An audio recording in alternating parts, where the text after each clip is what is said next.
Hey everybody, welcome to Champions Club.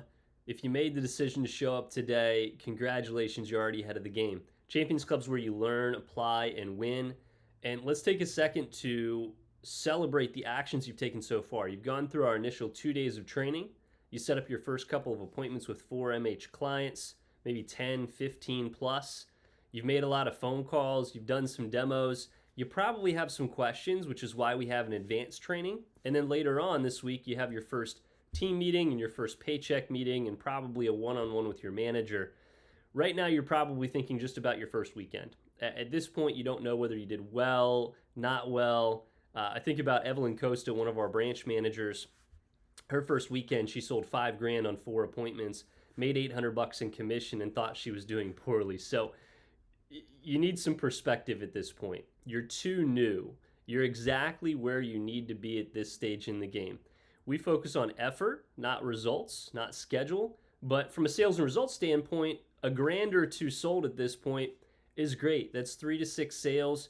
You can do that part-time. Keep in mind for the week, a grand or two is pretty average. And you've got the rest of your fast start and you're just getting better. You're doing more appointments, you're making more phone calls, and you've got more appointments ahead of you. So remind yourself that everybody's fast start breaks differently. Some people start selling immediately after training. Some people, it takes a few days, and everybody sells a lot their second weekend, the second half of their fast start. So break your fast start into 2 parts. You've got 10 days. That's 2 5-day pushes. And here's what it can look like. If you do 2 demos a day over 10 days, that's going to be 20 appointments in your fast start. So think 10 your first half, 10 your second half. If you do 3 a day, that's 15 in the first half, 15 in the second half, 30 overall. You're starting to gain some real momentum with the job.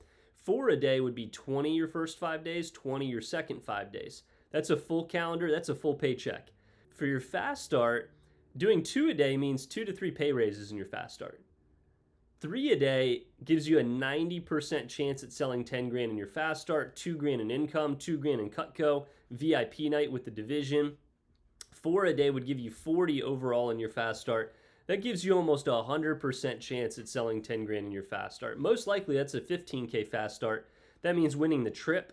That means $3,500 in your pocket or more, and that means 2 grand worth of Cutco that you won in your fast start. If you're committed to going after 10 to 15K in your fast start, you want to be at Champions Club every single morning this week.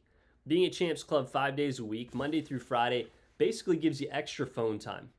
Let's assume you book 1 to 3 appointments every morning during Champs Club. That's 15 extra appointments on the high end, 5 on the low end, plus morning motivation, plus accountability, plus new skills. Being here every morning gives you more job-like structure and usually adds a grand to 5 grand in extra sales for our average reps fast start. Now, let's talk about multiplying that success by mastering phone jams and building the schedule that gets results. After that, we're going to talk about some sales tips, and I'm also going to talk about some recommendation tips. So, number 1, jot down in your notes, what is a phone jam? Your manager probably talked about this, but a phone jam is a focused, intentional time block where you sit down and make as many calls and texts as possible with the goal of booking demos. Ideally, it's with other people, but you can definitely do it on your own from home. With people at the office, though, it's kind of like study hall. It's kind of like team lift with your sports team. You got the environment, you've got the coaching, you've got the music, you've got supplies, you've got accountability. And it's not about being perfect. It's not about knowing everything. It's about taking action. Gary Vaynerchuk, says motion beats meditation. Things that you want to make sure you do at a phone jam. Write this down. 30 calls an hour. Your phone script, you always want to have in front of you. Always bring your schedule and make sure it's planned out like we did in training. You don't want to just have a wide open schedule with random open blanks and nothing in the schedule. You want to make sure you circle or star your intended demo slots just like we did in training. That way you can give your clients options. Otherwise, your clients are dictating your schedule, not you. The best part about this job is you get to create and make your own schedule. So you telling them when you want to work versus, hey, when works for you, I can do whenever. It also creates less urgency that way, and you're less likely to schedule demos, and you're more likely to get people saying, hey, let me call you back when I look at my schedule. You want to bring a charger. If your phone's dead, your paycheck's dead. You want to bring numbers to call. You always want to have 3 to 5 times as many numbers to call as appointments you want to book. So if you want to book 10 at a phone jam, you need at least 30 numbers. You don't have the right attitude. Phone jamming is like fishing. You can't control who picks up, but you got to be making calls for people to answer the phone. You can't catch fish if your line's not in the water. You've got to be optimistic. You also want to have a phone tracker. And this is a piece of paper that tracks how many phone calls you make and how many pick up. You can also use your app for this as long as you use it the right way. Now, the reason why phone jams work is because most people don't fail at selling Cutco because of lack of skill. They fail because of lack of structure and lack of planning. If your goal is to have a big fast start, then this is going to be the most important tip. Most reps fall short of a big fast start because, and myself included, by the way, because they don't make sure they have appointments in front of them. And what I mean by that is they don't set up the second half of their fast start the right way, like we did the first half because of training and advanced training. We didn't have Champions Club when I started. That wasn't a thing. We have it now, but a lot of reps, they set up a bunch of appointments in training, but they don't set up another phone jam for the second half of their fast start, and they don't want to commit to Champs Club because it's extra work. They think it's early, and they think it's just about learning extra skills, but in reality, Champs Club is about the skills, but it's also about daily morning phone jams and a morning routine. Now, when you phone jam, you stack 5 to 10 plus appointments in front of you at all times. You eliminate gaps in your schedule. You build momentum that makes your demos better. Demos ahead equals confidence. Confidence equals bigger sales. Now, if you're not getting results on the phone, this is the next big topic. If you're struggling, ask yourself, am I making enough calls? Do I have enough numbers to call? A big tip for you, you can call people as many times as you want to until they pick up. It's what adults do when they want to get something done. They follow up. You're not bugging them, you're following up. I had a lady from church I called 13 different times over 7 weeks. So Wednesday, Sunday, Wednesday, Sunday, Wednesday, Sunday, Wednesday, Sunday. She was my top 5 client, number 5, and she never picked up. But I didn't give up. I just kept calling. And finally I got a hold of her and I was like, hey, I went through the script and she said, oh my gosh, I'd love to help you out. I must be one of the first people you called. I'd love to get something. And I let her know I'd been doing the job for almost 2 months. And she was like, oh my gosh, well, you should have called me first. Well, lady, I was trying for 7 weeks. So another question to ask yourself is, am I being consistent with daily phone calls? Am I protecting my phone time? Not letting people distract me, not letting anything distract me. Snapchat, Instagram, TikTok. We have a rule in our office, no stealing. If you're distracting someone while you're making phone calls or while they're making phone calls, it's basically like stealing. If you bug them for 15 minutes, that's a quarter of an hour. That's in an hour, they're probably making 30 phone calls and booking like 3 appointments. So they're missing out on 1 appointment that they would have booked because you're bugging them. And 1 appointment in Virginia is a $500 sale. And that's our average order. You make 30%. If you're over 10K in sales, that's like $150 they just stole from you for bugging you for 15 minutes. That's $10 a minute. Another question would be, do I have a goal tied to my schedule? Am I still using the script like I was taught? Am I using the right phone script? Am I firming up appointments? Or am I doing something that's causing a higher no-show or cancellation rate? If not, then it's time to level up. I'd say about the environment, the office, my mom once asked me, she was like, why am I going to the office so much to phone jam when I could work from home since I'm not getting paid to go to the office, I'm wasting gas money, blah, blah, blah. I used to drive my truck from Gloucester, Virginia to Newport News about an hour, 3 times a week. I drove my happy butt to the office because I was way more productive at the office. And let's be real, you don't get handed cash when you walk into the office. You make 100% commission. You don't make hourly. Hourly sucks anyways. I wouldn't want someone to limit what I can earn. Being here is optional. Nobody owes you a paycheck. Getting better is optional. Making money is optional. Not doing the extra things keeps you average. But in reality, the office does kind of pay you because you book more demos. Your coaches are here. The other reps are here. The coaches get paid to push you. You book more appointments. You make more sales because you're around success. You win prizes. We do a lot of raffles, cash raffles, Cutco raffles. You can learn from better reps in the office. Your managers can hear you on the phone. Make sure you're not screwing anything up that costs you a ton of money. You build momentum with the right habits. You can impact the team. Something that you can do as a leader or a future leader in our organization is we have trainings on Thursdays and Fridays. Your managers love having reps stop by. You can introduce yourself to the training class, give a couple tips, get some clout, allow us to humble brag you, make you look good. During COVID, we only did Zoom phone jams, and our average rep booked 3 less demos than they did normally in an in-person phone jam. So when we got back to in-person phone jams, our average rep was booking 3 more demos per phone jam at the office than they did on Zoom on Wednesdays and Sundays. There's 18 Wednesdays and Sundays in a summer. That's 108 extra demos. That's almost $3,000 extra just in base pay and a lot more in commission by getting extra productivity on the phone. So mindset is everything. Mindset of a phone jammer. People say yes to people that are energetic and clear. So bring it. Make sure you smile while you dial. Stand up if you need to. I like to pace around my office while I'm on the phone. Know your script. Make sure you're following your script. Make sure you're using the right script. Speak with purpose. Don't skip anything in the phone jam, especially not the firm up. Don't sell over the phone, and don't leave voicemails. Make sure your script is clear, confident. It's a casual firm up. Don't overthink it, right? Just ask, hey, are you sure this time definitely works for you? Can you write it down? If something comes up and you have to reschedule, I won't get paid for that time slot. It hurts my chances at the scholarship. I used to add, hey, Miss Smith, I'm sorry to make you write all this stuff down. It's just that I had an appointment last week and I drove all the way from Gloucester all the way up to Williamsburg, and the lady wasn't even there, and it put me way behind on my goal. Now, I know you wouldn't do that, Miss Smith, but I know people get busy, things come up, and I just wanted to make absolutely sure that that time definitely works for you. So are you sure that time works? All right, great. Hey, can't wait to see you. It's simple, it's honest, and it's effective. You want to have targets while you're making phone calls. Before every phone jam, you want to make sure you know, how many demos do I want to book? What's my goal for the next 3 days? Specific, not as many as I can get, right? Specific.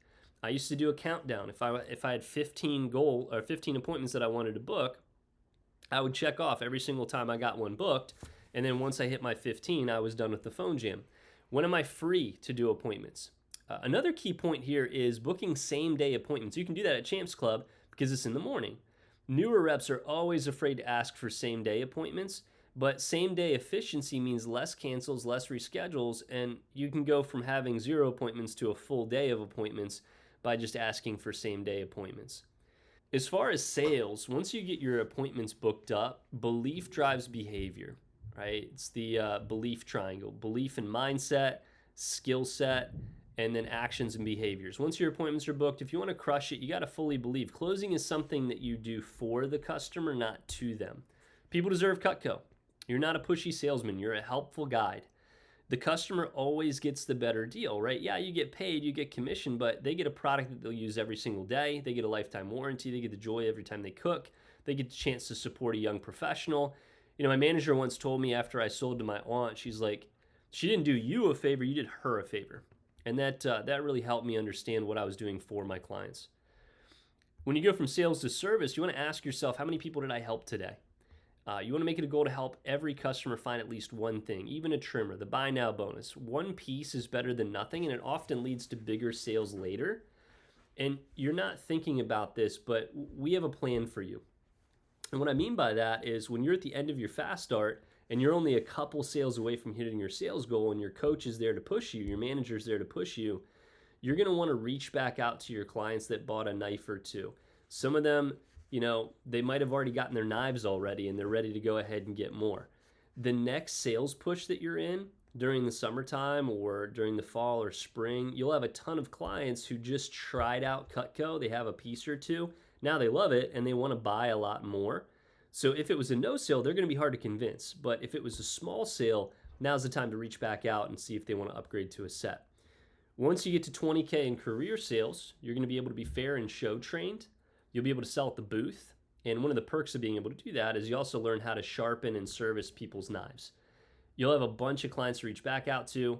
At fairs and shows, you'll get clients that want to get their knives serviced, and we have a very high closing percent for customers who own Cutco. It's 92%. So when you show them Cutco, they almost always buy more Cutco. So the clients that you service, you want to get them in the system, which means getting them a knife or a couple knives. That way you can reach back out in the future. Ask for the order. Another sales tip is the most important question you'll ask is, would you like to go ahead and get the homemaker set today and get your free gift? Straight out of the training manual. Say it with confidence. Say it like it's normal, because it is. And it's just like saying, at a McDonald's, right? Would you like fries with that? It's casual. If customers say yes, great. If they say no, no big deal. Ask even if you're nervous, because the only thing worse than asking and getting a no is never asking at all. You want to do such an amazing presentation, at the end of the presentation, it just makes sense to say yes. If you get objections, also no big deal. We talked about this in training. Objections are just questions in disguise. We talked about in training smoke screens versus real objections. Smoke screens are things like, I'll think about it. I need to talk to my spouse. I can't afford it. It's a bad time right now. Translation is, I'm not ready. Help me feel more confident.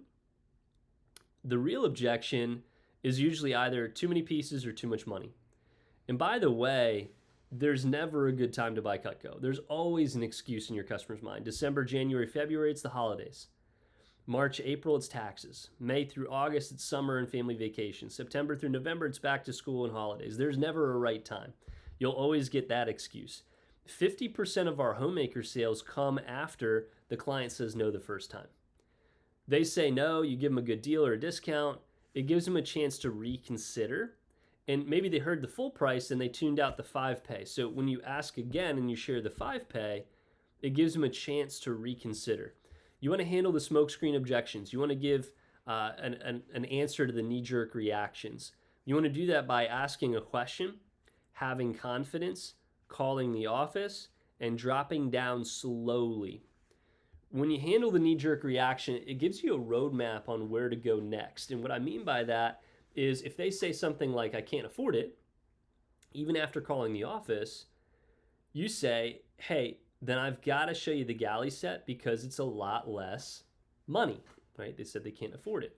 If they say it's too many pieces, hey, I've got to show you the galley set because it's a lot smaller. Does that make sense? This helps you not be a pushy salesperson because you're listening to the client. The number one complaint that people have with salespeople is they just don't flat out listen. So if dropping down is awkward to you, it's probably because you're like, do you want to buy this? No? Cool. How about this one? No? How about this one? No? How about this one? No? How about this one? No? How about this one? Pick your favorite 5 pieces. How about this one? If you have a reason, now you can go with that reason. Okay, it's a lot less pushy. You're not a salesperson. You're a buyer's assistant. You want to help them find what fits. You want to ask great questions. You want to listen. You want to recommend solutions. You want to remove confusion. They're already interested. Let's just help them decide. And instead of saying, do you want to buy this today? It's more of like, hey, Marissa, I know that you said the homemaker set's a little out of your price range. Do you feel like the galley set fits more in your budget? Okay, cool, awesome. Is that something you'd like to get today? Great. Oh, hey, I know you said you wouldn't use the butcher knife or the big carving set. Let me show you the galley set. It's a few less knives, but it's a lot less money. Okay, it's still too big. No big deal. How about the essentials set? This one's got the basics. It's got the petite carver that you liked. It's got the paring knife. It's got the spatula, chef's knife, the fork. Do you feel like that fits your cooking needs a little bit better? Cool. That way it's not you versus them. It's like you and them, not versus Cutco, but like figuring out what they want to get. You're shopping together. It's more of a conversation and less of a presentation at that point. Go ahead and jot this down. The galley set is the yes set. The galley set is the perfect solution to whatever they say. When they hesitate on the homemaker set, hey, Miss Smith, no problem. A lot of people feel that way, by the way. Let me show you the galley set. It's got fewer pieces, but it still gives you all the essentials. This lets your customer save face and still become a customer. Now, out of these starter sets, which appeals to you the most? That's the next step in the drop down. So important. It gives you a price comparison for the next thing. The law of large numbers, comparing 2 numbers, it re-engages your clients and it shows them the price because they just heard the homemaker price. They just heard the galley set price. So they're probably tuned out on the price at this point. And some of you might have gotten past the galley set and you might have had a client say something like, hey, I'm not going to get anything today, or I'm probably not going to get anything today. That question in the script is so important because it resets and reframes and re-engages your client. So again, out of these starter sets, Ms. Jones, which of these appeals to you the most? Such an important sentence. If they say, I'm probably not going to get anything today, you could add, hey, can you just pick one out for my practice? And the reason why is the starter sets are a third of the price of the homemaker set. So what it does is they go, oh, okay, that's actually in my price range. I'm still thinking no, but what else do you have? And it gives the opportunity to drop down. It gives them a price reference framing and more prices to compare to. So we have reps that drop down way too quickly. You might have done that. And this happens typically when you're showing pieces and your customer goes, oh, hey, how much is the trimmer? And you go, oh, the trimmer is this much. And you tell them the price, and the customer goes, oh, that's way too expensive for just one knife, because they have no framing. There's no law of large numbers to compare to. They didn't see the homemaker, they didn't see the galley, they didn't see the starter sets. And so if you drop down slow and you show your clients the starter sets first, they have more prices to compare to. Think about it, right? You start at $1,500, for example. Then you go to $1,000. Then you go to $500. Then you go to $300. Then you go to $200. Then $100. And if you show the payment options, you're way more likely to get a sale that way, because they see the value for why the piece is that price. Does that make sense? The last part here for sales is the buy now bonus. You never want to leave empty-handed. Customer says no, offer the buy now bonus. Okay, most people who plan on getting Cutco later at least get one piece today to lock in their buy now bonus and become a preferred customer. Preferred customers are always eligible to deals and discounts. If you didn't get the set today and you call me back on Friday, I can't give you the deal. It's not a Cutco rule. It's not my rule. It's just it's the FTC rule, actually, because we call it the buy now bonus, not the buy on Friday bonus. So which piece do you like the most? Do you like the shears? Do you like the trimmer, or something else? Okay, boom, great. You just got a base pay, smaller sale, and a chance to follow up for success. Let's switch to recommendations. Okay, your manager's going to cover this more at the team meeting and advanced training, but again, you never want to leave empty-handed. Always get recommendations before you finish up writing up the order. You want to get recommendations from everybody, and one of the keys is recommendations from your big customers, the ones that buy a lot. Their friends always buy similar things. So I had a string of recommendations from Miss Simpson back when I was a sales rep. She bought my first signature set when they announced it in 2012. And she bought a signature set. Her neighbor bought a signature set. Her best friend bought a signature set. And then I couldn't get the third one, but they bought a homemaker set. You want to make sure you have a system for your recommendations. And what I mean by a system is you want to have a recommendation binder, something like this. Okay, this is a good Radford example. A third. So customer recommendations, Radford University, help me pay for college. If you're not in school, picture of your family works great, but the little smiley face down in the corner there. For recommendations, you want to make sure that you have in the front, you want to have full lists of recommendations. You want to put your big sheets up front, and you want to hide your small sheets. And when you're going through your rec approach, you're literally purposely flipping through your recommendation binder. Now, you may have learned the app during training, totally fine. This would be a prop for in-person, and this is what I grew up on before we had flip phones back then. We didn't have an app for Cutco for recommendations. Customers had to handwrite them. And so I got really good at asking for recommendations and being able to show off proof that everybody gives me 10 to 15 recommendations, sometimes 20, sometimes 30. My best customers give me 30, and you want to be able to flip through each sheet and show off proof. Okay? You'll notice that each sheet has the customer's name, recommended by, their name, and then it's got name, cell number, relationship, and city. That way I'm not driving all over the place for my in-home demos. And then it goes specifically numbered, skipping spaces, 1 space, 2 space, 3. You want to go all the way down the page. You want to number all the way down the page, even if they don't finish the sheet. That's not the point. The point is you want to make sure that you have a full sheet. So the expectation is, hey, you give me 17 college ruled paper.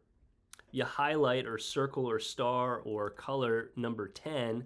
So the expectation is you get me to 10 for a sponsor.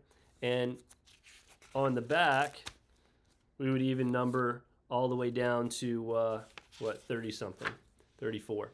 So with recommendations, you want to make sure that you use one sheet per customer, Okay, this is really important. I've had new reps screw this up. A customer will give them 2, so they'll just reuse the sheet.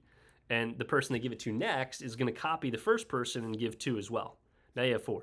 That's not great.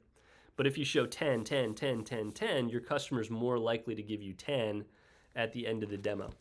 You always want to ask for one more. You always want to ask for people that are in specific areas that you're trying to get into. You always want to ask for people that are in your major that you're studying for. I used to ask for people that were in the medical field, right? I was a bio major, I was pre-med, so I was asking for doctors, oncologists, orthodontists, dentists, massage therapists, RN, LPN, you name it in the medical field, I wanted to meet with them. I got an internship because of that my senior year with a chiropractor and ultimately decided medicine wasn't for me and I stuck with Cutco. So this gives you the ability to get internship opportunities, job offers, use Cutco as a platform or a stepping stone for something in the future. So plant seeds. One of the reasons why I have the rec binders at the beginning of the demo, I'll plop it on the desk and they look at it and they see customer recommendations. So they know automatically, hey, I'm going to ask them for recommendations at the end of the appointment.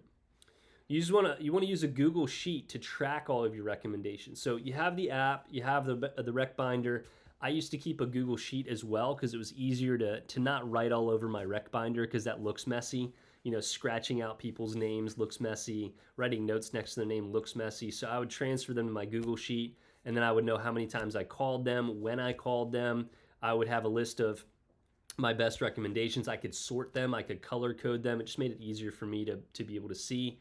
And last, with recommendations, you want to master your recommendations objections right off the bat. When a customer says, oh, I don't feel comfortable, what's your response? If they say, oh, I want to do it later, what's your response? If they say, I want to call them first, what's your response? Get with your manager. They're really good at handling recommendation objections. And once you get good at this, you should be getting 15 to 20, maybe 30 recommendations per client. Have a record. Be like, oh, hey, Ms. Smith, the record's 67 if you want to beat it, right? Bribe the customer for recommendations if you have to. Recommendations are like oxygen. Sales are like water. You need both to survive, but your recommendations, you don't want to run out of air. You don't want to run out of people to call.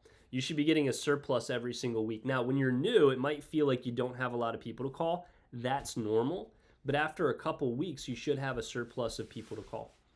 Last tip I'll give you with recommendations is getting 3-way texts from your clients. This makes your job so much easier. Look in your training manual. The scripts are there. Basically, your client puts you in a 3-way text with a customer and says, hey, this is my Cutco rep, Andy. He's super sweet. He goes to Roanoke College. He's selling his way through college showing Cutco, or paying his way through college showing Cutco. I told him that you'd probably help him out. Here's his number. Okay, and then I respond, hey, Ms. Smith, how are you? And she's like, oh, hey, how are you? And I say, hey, can I call you tomorrow at 7? Or can I call you Wednesday at 7, whatever the phone jam is? And then your clients are expecting your phone call and they know your number. So when you get to the phone jam, you can sit down and book like 10 appointments without hardly trying because you have clients that are expecting a phone call. So let's go ahead and wrap up and do some action steps. That was probably the longest Champs Club that we're going to do. It's a lot of content, some reviews, some important stuff from your first weekend. But champions make calls, champions book demos, champions ask for the order. Knowledge is not power. Applied knowledge is power. That's a Tony Robbins quote. Your homework is to set a 5-day goal. Okay, your first 5 days and your second 5 days. Text your manager your favorite thing that you learned today in Champs Club. Create a rec binder, something like this. I'd also create a first 50 demos sheet, and that's just basically listing out your first 50 appointments and what they bought and how many bought and how many recommendations you got. And that way you can figure out after 50 demos, what's your closing percent? How many people buy out of 50? What's your average order? That'll be also tracked on Vector Connect, so less important, but what's your average recommendations per appointment? You're going to want to know that. You want to make sure you stick to your script word for word. Stick to the basics. Don't stray from the basics, even though you've done a couple of appointments, you think you get the hang of things. And then last assignment, get on the board today. And then some future reminders. We've got advanced training coming up. Make sure you have your alarm set for advanced training. Check in with your manager on timing, and make sure you complete your assignments so far. Next time in Champs Club, we're actually going over goal sharing mastery. So how to use your personal goals to get more sales and more recommendations. Good luck today on the phone jam.